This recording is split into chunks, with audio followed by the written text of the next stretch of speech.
Hello, welcome back again to the Whispering Woods for a new video series of mine, in which I am joined by two friends. Hello. Hello. Alright, we got Roman and Perspective here.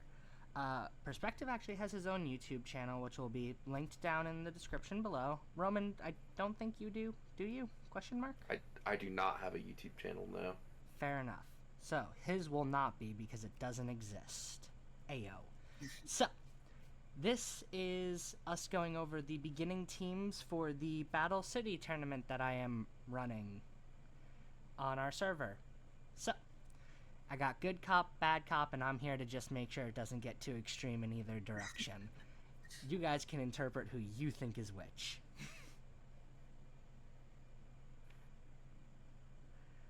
So, let's start at the beginning with the first person to register for the tournament. We're going over Lostie's team first.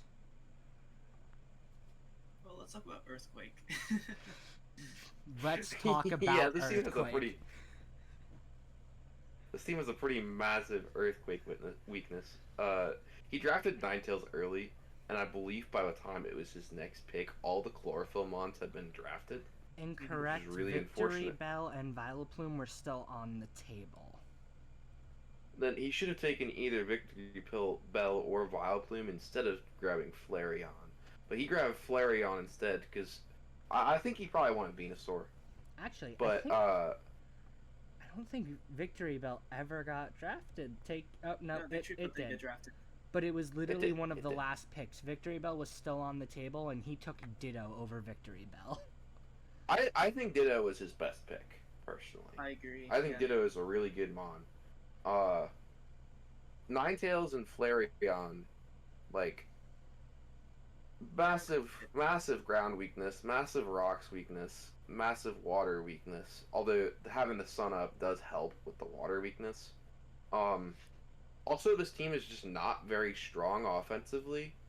Ninetales is a Sunsetter, base 81 special attack, not very strong. Fire boosted moves do kind of hit hard.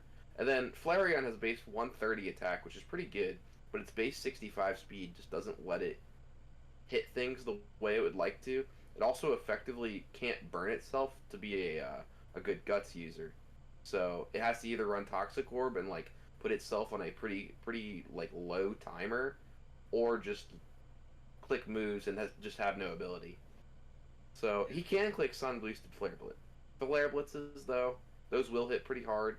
But if a team has a good resist, this team will crumble pretty fast. And even switching out Ditto into those resists, most of the Pokemon are rock ground, so it's still taking super effective Earthquakes, or even, I guess, neutral water attacks. Resist. Scarf Ditto is going to be really annoying to play into with only 3 mons. Mm-hmm. But a unique interaction, since this is Terra legal but only Terra Stellar, a unique interaction that I gotta talk about is Ditto's ability doesn't work once it's Terra Stellared. Does it not? It's No. just stuck Ditto as a does- Ditto? It's just stuck as a Ditto if it ever Terras. Oh my. If it's already transformed, it can Terra and do things with that Terra. But once it's terrorized into the Stellar type, it switches out. It is stuck as a Ditto as the rest of the match. That is a actual very interesting ruling that I did not know. Also good to know. Lostie's in my division, so he's my problem to deal with. Fair enough. Moving on He's to also our... new Pokemon. So that's That is also very fair. But moving on to our next team, we have Roman, who probably doesn't need to defend himself. I mean, we're looking at Nidoking, Scyther, and Hitmonlee in a metagame that is limited to Gen 1. It's every single threat on the board super effectively. I mean, I wish my team was faster, but 105 base speed on Scyther isn't bad. Hitmonlee can use Unburden to become pretty much the fastest one in the meta. And Nidoking just hits extremely hard. And I drafted this way because I think that with Terra Stellar, This is going to be a really offensive. I think offensive Mons are going to be better than defensive Mons, generally speaking, just because of the power boost that Terra Stellar can give. There's no defensive Terras, only offensive. Yeah. That I don't was think kind of the teams goal. take more than 2 hits Well, between like Technician and Nidoking's 125 attack stat. yeah, Nidoking has a 102 attack stat. 102, my bad. It has an 85 special attack stat that it prefers to use because Sheer Force plus Life Orb is a really, really powerful combo, and it gets a lot of really good special moves: Thunderbolt, Ice Beam, Earth Power, uh, Sludge Bomb. yep, that is. It hits like a truck with 85 special attack. I promise. I've seen it. I have Nidoqueen in the actual draft, and while I have not used her in mocks and some calcs I ran, she can hit like a truck. And Nidoking is arguably the better version of that. 100%. Moving on, I get to defend myself with my Starmie Arcanine Tangela mix, and I will be the first to say I really wanted a Grass Water Fire core to start with my team. Yeah, it's good defensively. I think Starmie's just really good. Yeah. One of the fastest in Gen 1. Well, the 100 special attack, it's not going to Oko a ton, but it gets Bolt Beam coverage, it gets Surf, and it gets Psychic. Man, I mean, So, actually, Surf is a solid shout. I was thinking more so Scold for that, but honestly, I also think Surf has a Starmie's- little higher BP.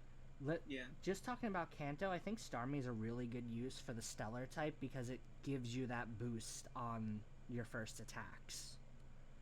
And Exactly. Starmie normally uses 4 different typed attacks.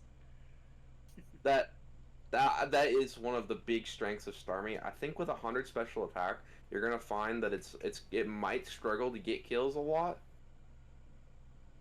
but you can run analytic on it, which if something's pivoting out, it's gonna take extra. The switch in's gonna take even extra damage on top of the stellar boost.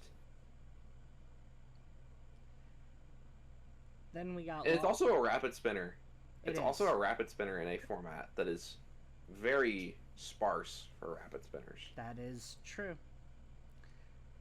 But after that, we got Lime. Lime's team is Bulky. annoying. I feel like a good For sure. grass type can kind of do some damage to him. Physical grass. Actually, I don't think we have any physical grass types. Victory Bell is. Victory Bell can put in work into this team. Yeah, actually, Victory Bell. The thing about Chansey is, like, if Chansey gets leech seeded, the Pokemon that leech seeded is going to heal a absolute ton of damage. So a grass type Pokemon can actually put in some serious work into this team. Venusaur and Victory Bell especially, because they can't be toxic. And Vileplume. I mean, I'm in the same division as him. I got the Tangela, so like maybe that does something here. Ice Beam from Blastoise hurts Tangela a lot, though. Always fair. I think you have to pivot out on Blastoise Yeah. to probably Starmie. Starmie, yeah, and probably click a Thunderbolt. But then Marowak covers that electric weakness pretty well. I think Line drafted very intelligently. His Mon synergized very, very well. Marowak has some pretty good damage output with that Thick Club. Yeah, Thick Club Marowak really hits. does. I think it has the highest base attacking stat in the format. I'm not 100% sure on that, but it's close if it doesn't. Completely fair. And for the third and final person's team who's in the call for this conversation, we have Misky, Me. also known as Perspective. So I have the Fire, Water, Grass combo. I drafted Amistar because I thought it had a higher physical attack stat, and I didn't check before drafting it. Because I'm like, oh, it gets Rock Blast and Askel Spear. Perfect. Doesn't do much with a 60 base attack stat. Don't listen to But- him, he drafted it because clearly all hail Lord Helix. True. I got third overall pick with Zapdos Dragonite going first. I felt Moltres was a good third pickup. And then Vileplume's just really good for any stall, and it covers my insane rock, ground, and electric weakness. Moltres and Vileplume are both good. Honestly, Omastar- Kabutops probably should have went over Omastar, but I'm like, Yes. I wanted a Shell Smasher. I'm like, Amistar gets it, and I didn't check its stats. Yep. The classic blunder of not looking at the stats of Omastar. Yeah. on paper it's so good, and then you actually look at its stats and it's like, oh, I I'm like, see. can I Oko Snorlax? I can't Oko Snorlax with a Shell Smash.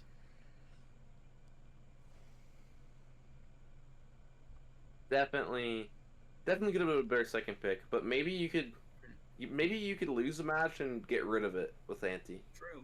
That is also true. That actually is a very good point that I forgot to discuss at the beginning of this. Starts as a 3v3 format, but we are playing with Ante, so for each battle you have to risk one of your Pokemon. But there's the balance of your opponent can't bring more Pokemon than you have available to the battle. Thank you for one of you guys bringing it up, because I would have forgotten that. We are very professional here in the woods. That's why we're located in the woods. But after that, we got Manast, a friend of mine who I dragged here for this, with Cloyster, Executor, and Dodrio. Dodrio? I think it's Dodrio. Dodrio. This team is so good, It is. but the problem is, it's in a league. It's in a team that it is in. He checks for all of it. Like all of this team's Pokemon. Like Manast drafted a great team. Cloyster and Executor are both very strong Pokemon. I think Dodrio was a late pick, and it's not like phenomenal, but like it was like one of the last picks. So I'm gonna that's be fine. real. Choice Scarf Dodrio with Brave Bird kind of can do things at times. Cleans. You can clean sometime. Again, it's not like dead weight useless, but it's definitely the weakest one on the team by far. Mm. But Cloyster and Executor can do so much, but on a team when it has to look at a Magneton or a Lapras, Cloyster kind of like falls short of having good moves to hit them. I mean, it gets its drill run, but I don't even know if that Oko is a Magneton. Plus, Magneton can be running sturdy. I believe it gets sturdy. I'm going to double check that really quickly. Yeah, it does get sturdy. Or it could be running an Air Balloon too. Resisting both stabs and its normal coverage move of Rock Blast. Lapras dual resists Icicle Spear.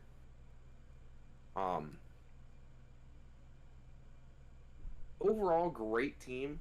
It's just like really unfortunate seeding for it. Yeah. Then after them, we got Capybara with Gyarados, Mr. Mime, and Doug Trio. Another very strong team. Fast Dugtrio, like I think it's like the third or fourth fastest in the format. Gyarados is just a strong mon, one of the strongest Pokemon to use for Nuzlocke in like Red and Blue, and it's just a good all-round Pokemon. And Mr. Mime, Psychic type, did do a lot of work in the first generation, and also Mr. Mime can run screens. I also just gotta be real. So, Intimidate is kind of hard to come by in Kanto, and they have a lot of physical attackers that do not appreciate you giving them that minus. So here's the thing about Gyarados in a Gen 1 only meta. Everything gets Thunderbolt. And Gyarados is terminally allergic to Thunderbolts. I'm a Gyarados hater in Gen 1 only, but that's just me. It's still a very strong Pokemon. If you let it D-dance, it will win. I think Mr. Mime was a very questionable pick. It just doesn't do enough to justify that second pick. But Doug Trio, that is my favorite Pokemon on this team by far, because we have Arena Trap that is legal. A Doug Trio can just switch in and take one of your Pokemon. Like, nothing you can do about it. You can't switch it out. It's so fast that it's going to go first. You can just band it up, and that Earthquake is going to hit. And even then, especially with no defensive Terras. Especially also using more modern day mechanics, it has Sucker Punch just straight up. So the Psychics that used to run Rough Shot, they don't really appreciate a Sucker Punch. Exactly. Like, it traps you in, and it's like, okay, cool, you can't switch. Your options are press a boosting move or risk getting KO'd from a very powerful sucker punch. Like, especially like some of these mons with like a 4x rock weakness, like a Charizard, switch it like could just eat a Stone Edge. Yeah, there's It is gone. honestly kind of a shock it made it to as late in the draft as it did, because Cappy was one of the last picks. Well, actually, sorry, my bad. Arena Trap doesn't work on flyers, but all the other mons, like a lot of mons, do not like eating an earthquake. Like Electra doesn't like eating an earthquake, like a Rapidash. Magneton definitely doesn't like hitting an earthquake. I don't True. know. Although you can bring, if you know Arena Trap is coming, you can use the tech of give your mon an air balloon, so so you can still switch out on Arena Trap. Or Completely if you want to fair. waste a slot on a Magnet Rise. But speaking of Dragon That Hit, that would be really funny, but the problem is that Magneton would go second Yeah, versus Dark Trio. you gotta call the Dugtrio going in, but that's also just difficult too. so speaking of Magneton though, let's address the next team, the McHustler himself. I personally think this is the strongest team in the league. It has a lot of like blatant weaknesses, but I feel like each Pokemon can complement each other pretty well. I would agree. He drafted the two best Pokemon to deal with a 4x ice weakness. Lapras can just switch in on ice types, and so can Magneton. Ground types, obviously Magneton doesn't like those. If you can run ice, ground, and electric coverage, you can hit all three of his mons super effectively. But that's most mons that have Bolt Beam coverage don't have ground coverage too. Yeah, he's definitely going to be a challenge to try to get past. It's like the one guy I don't want to fight, or I don't see a chance of me winning. Yeah, it's definitely going to be an interesting one to try to figure that out. But then we move down and we have Polar with Zapdos, Primate, and Jinx. I know back in Gen 1, Jinx used to put in a lot of work, but it was only slept on because of its appearance and its controversy. And then Primate, I don't see much light be shed on, but it's a pretty fast Pokemon that hits reasonably hard. And then Zapdos is just a very good Pokemon. It still survives in OU. I mean, Well, think about Primate. Primate gets Rage Fist, and you think, oh, I can run Eeviola at Primate. I can run Rage Fist, and it'll eat like 8 attacks. But the reality is it just doesn't eat that many attacks. Because Rage Fist is one of the best moves in the game, like straight up. no doubt. Rage Fist scales forgot Rage so Fist. quickly, and it's not even funny. Especially especially if you're in a matchup where you know somebody has a multi-hit move and you're pretty sure they're gonna click it. You throw Primeape in front of that. If it can take it, Rage Fist is killing everything. Well, base 100 base power Rage Fist isn't that scary. It's like when it hits about 150, 200 is when it start like actually like going crazy. Because Annihilate gets stab on it too. Primate does not, which is unfortunate. Also very But fair it can run ghost coverage to beat all these pesky psychic types. point, which there are a few of.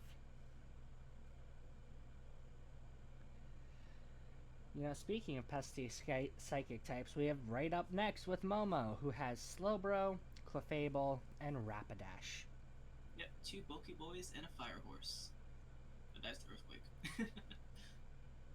I think this is peak of my earlier statement of defensive mons are going to be worse in this format. I think that this team is going to really struggle to make any progress into another team. It has Regenerator Slowbro, which is great, and like it can eat physical hits, but Slowbro's Spadef actually leaves a little bit like to want. I mean, he could run an Assault Vest on it to make up for that, but it only has, I believe, Space 80 Spadef. So so Thunderbolts are still going to hit it pretty hard. Clefable, very good mon. It's actually a Stealth Rock setter, which is really good since there's not a ton of Stealth Rock setters in Gen 1. Uh, it's very bulky, gets Unaware, it gets Magic Guard. And then Rapidash just doesn't output the damage that you really, really need it to with these two bulky Pokemon. I wish Rapidash was stronger, but it's just not. I think that this team is going to you're going to see it, like, get chipped away over, like, 15 turns, and then it's just going to kind of crumble. That's my prediction. I mean, the thing is, I think Momo is definitely a good enough trainer where he'll be able to combat the disadvantage of having a more bulk-related team.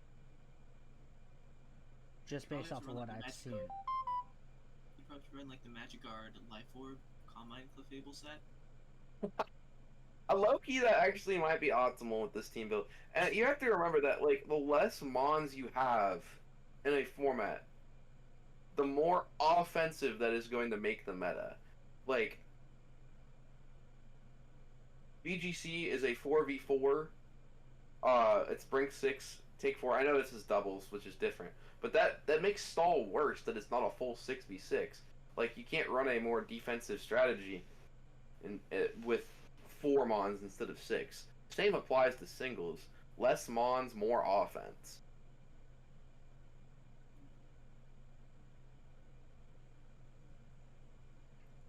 And that is a completely fair take, and I'm actually quite curious to see how it's going to play out as we go.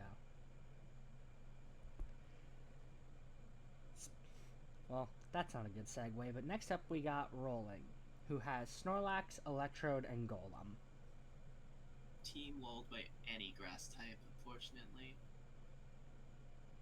Well, I don't think he's walled by grass type. Snorlax actually can put in some offensive work, too. It's really fat, which is really good. Electrode is the highest base speed of all of Gen 1. It doesn't get the same, like, its physical attack is not great, and without the Gen 1 explosion mechanics, its explosions don't hit as hard. So it's more of a special attacker. Its coverage is pretty bad, so it does not like ground types. But also, there's not a ton of ground types in Gen 1. And he has one of them on his team, Golem, which is one of the few Stealth Rock setters. It gets sturdy. It also gets explosion. I don't think this team is, like, horrendous. I think it'd be really cool as, like, a gimmick. Rolling just ran only rollout on all 3 of his mons. Because they all get rollout. They do all get rollout. That is factual. And his name is Rolling.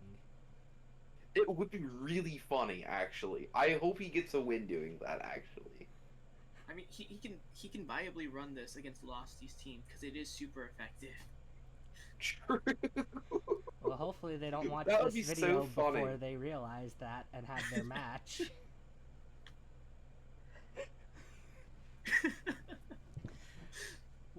Well, after the memes, now we have Zachary, who went in with Poliwrath, Venusaur, and Rhydon. And before we get into the breakdown, Poliwrath is a running gag on this server because when we started doing draft, it was the first ever pick in the first ever draft by my idiot of a best friend.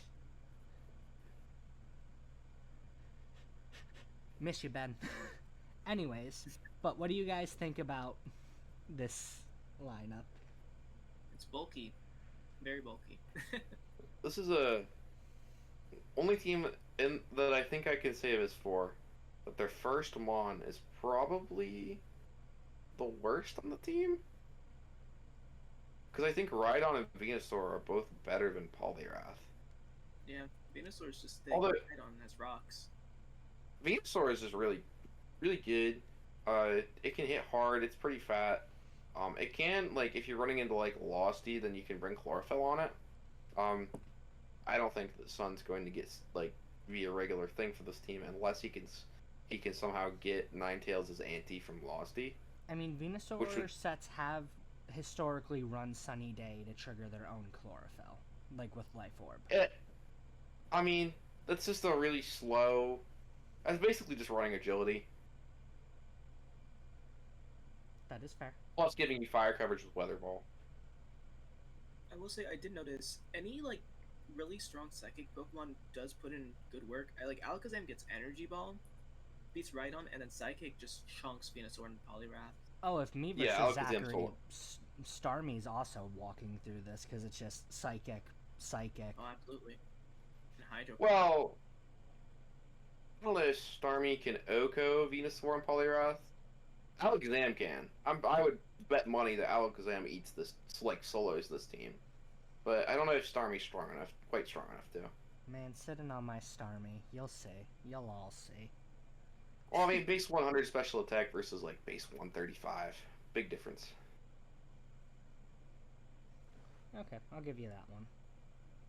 No, honestly though, I think it's still not bad. Poliwrath is definitely the weak link on this team, but he took it as a promise made to somebody else. That's fair. I mean, fighting types are in a much better state than they were when Gen 1 initially came out, given that they now have actual stab moves. The only stab fighting move in Gen 1 was submission. Oh my god. Wasn't there only like one bug move also back in original Gen 1? No, I don't even. there's, like, I think there was like one bug move and there was like one ghost move.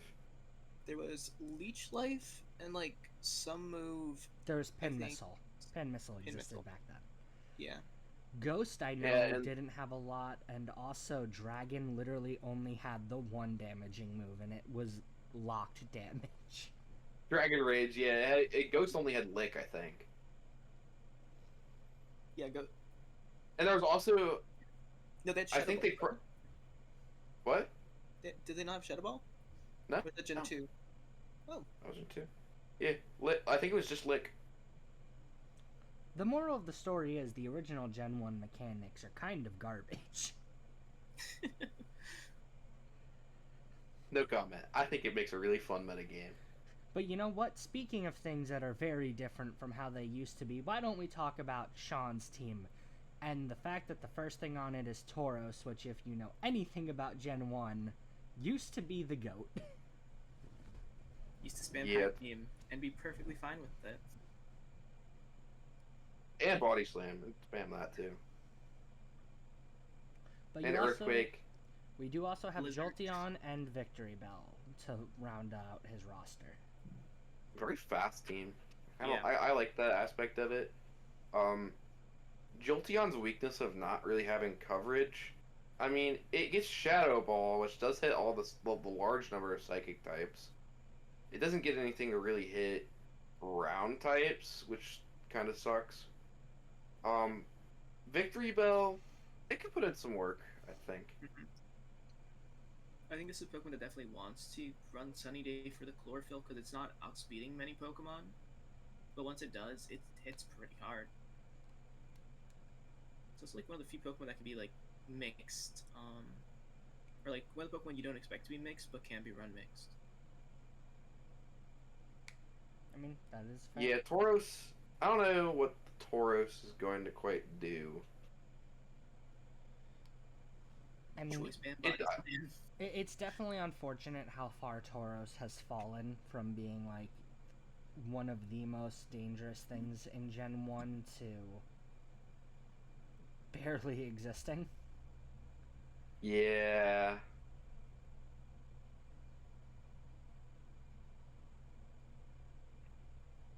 Tauros. I just don't know what these mons don't really feel like they synergize well to me. Tauros, Jolteon, and Victory Bell. Like Victory Bell is the bulkiest mon on the team. Jolteon and Tauros are both like they feel like similar mons to me. They both are fast, don't set up phenomenally, and Tauros has lots of coverage, but its stab is bad, so.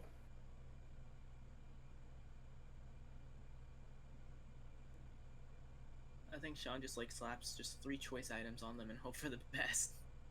A triple choice item would be really funny, and like actually that could be functional. Honestly, probably.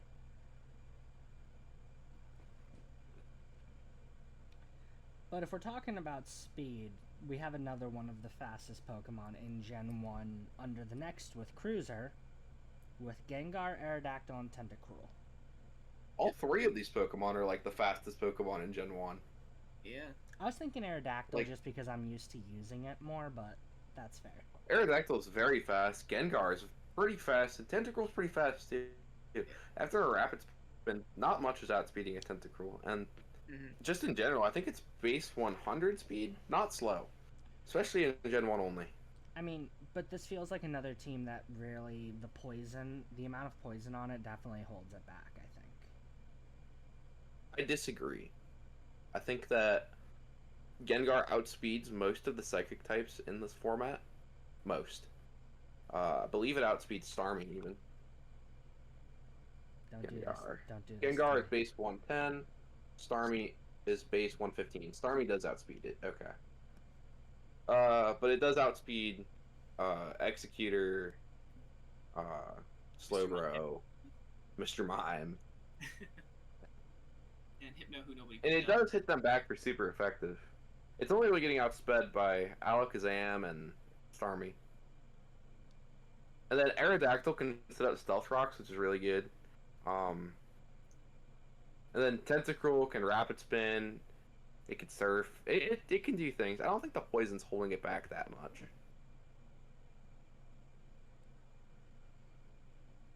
I mean, that is It's- fair. You can also run Sash on Gengar.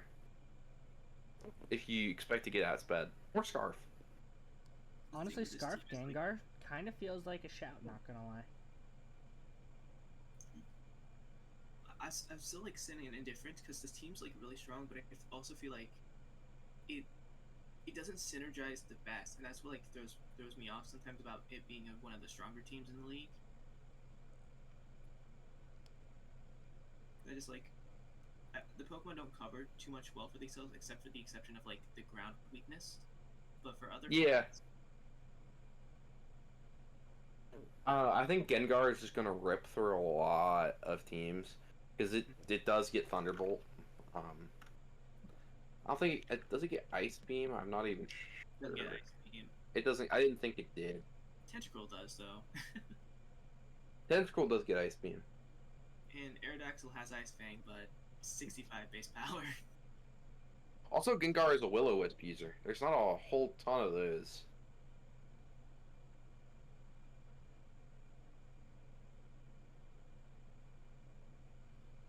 So if you are looking at a physical attacker, Gengar can Will-O-Wisp it. That is. Actually, that helps out because the team's more especially bulky than physically bulky. Yeah, Tentacruel like just oozes out special bulkiness. Mm-hmm. And the Leech Seed users, he can run that ability that Tentacruel has that damages with Leech Seed instead of heals. Liquid Ooze. Yes, that actually is solid. So we have 500,000 Leech Seed Pokemon in this. Oh my god, there's so many. Next up, we have Clay, who is repping Nidoqueen, Vaporeon, and Charizard. Very balanced team, and this team will take some hits. And Charizard's rock weakness is completely just unbothered due to Vaporeon Nidoqueen existing. Although, you have to run heavy duty boots on Charizard. Like there's no way you can get around that. It sees Stealth Rocks and cries. Otherwise. Vaporeon, it can calm mind, but it doesn't have, it has the bulk to it. I just don't see it doing a whole lot. It's also it's a pretty good target to get toxic. I mean, Toxic, Leech Seed, even, just to try to pressure it to switch out if it is trying to build up. Maybe trying to be stored Exactly. Vaporeon. In case you're trying to pull what Mick White pulled, if you need context for that, watch the last upload on this channel of me getting Toxic, or me getting store-powered Vaporeon. We don't talk about it.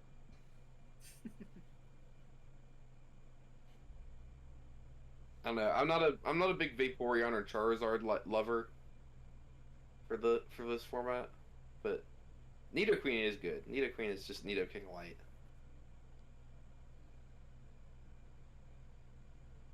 That is definitely a valid argument. I mean, I think it's pretty well rounded altogether. Like, probably in a much better position than our final participant, Clutch, with Alakazam, Machamp, and the thing that makes me think he's not gonna do amazing, Articuno. Yeah, Articuno has fallen since Gen 1 Red and Blue competitive scene. And Blizzard used to be a 30% chance of freezing. It was only a 30% chance of freezing in the Japanese versions of the game. Oh, my bad. It had a 10% in the American versions, which I believe Showdown is based off the American version of the game. Yeah.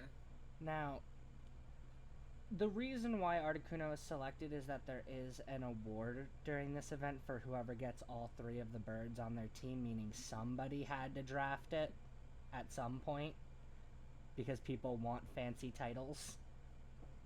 Well, I don't even think Articuno is that bad. Like, I might be crazy for this one, but I think Articuno, it really only gets ice moves, which is kind of bad. It gets Air Slash for a flying stab, but other than that, it really just has ice moves and U-turn. But it does have a large amount of special bulk, and with a large number of threats in this division being special attackers, it can be a pretty good bulky U-turn pivot. So, and that can get more opportunities for a Guts Machamp or an Alakazam to switch in. Alakazam being a really good Pokemon, really strong, hits very hard, and so does Machamp. And speaking of switching to Machamp, it can set up Tailwind for Machamp. It can be a Tailwind. It can be a Tailwind U-turn pivot. That's actually not the worst. Well, it's kind of annoying being a Tailwind U-turn pivot because, like, if you Tailwind, your U-turn's probably going to go first. Yeah. Which you don't really want. But it can work. Definitely fair. Definitely gonna work against like a rock type, because then you can resist the rock type move coming in.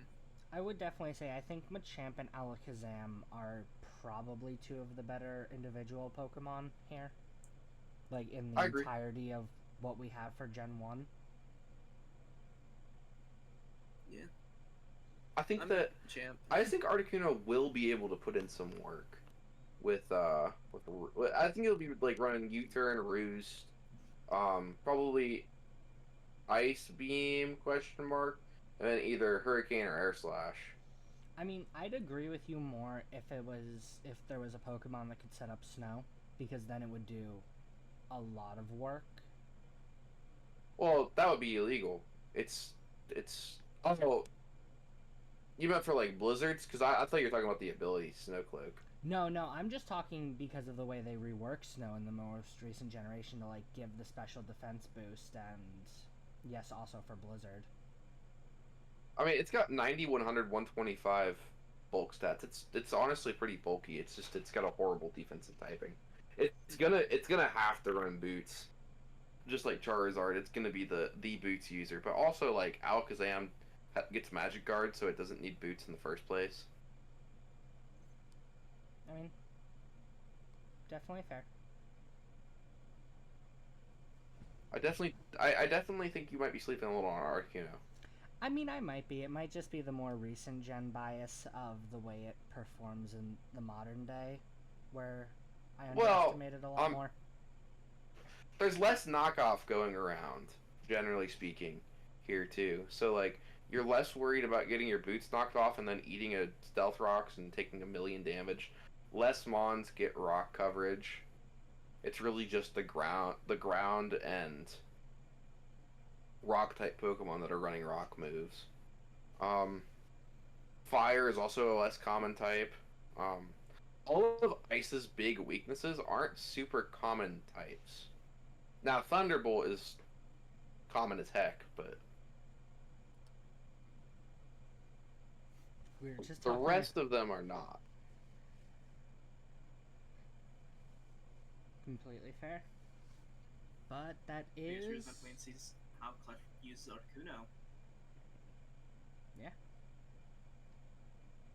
Now that is every team, so I believe that's what we got here. But as I know Perspective already said it, his bet's on McWhite. Roman, what's yours on the best overall team going into week 1? Best overall team. My money is on. I have to give this some thought, actually. I think Limes, actually. I actually really like Chansey. Ironic, because I have to go up against Lyman the first week, as he has already issued a challenge against me. Oop, that was the wrong I button. think if I'm picking, I had it down to 3. I think Lime. I think I don't think I'm in the running for this. I don't think my team is that ridiculously strong. Lime, McWhite, and Bruiser are my thoughts. Fair.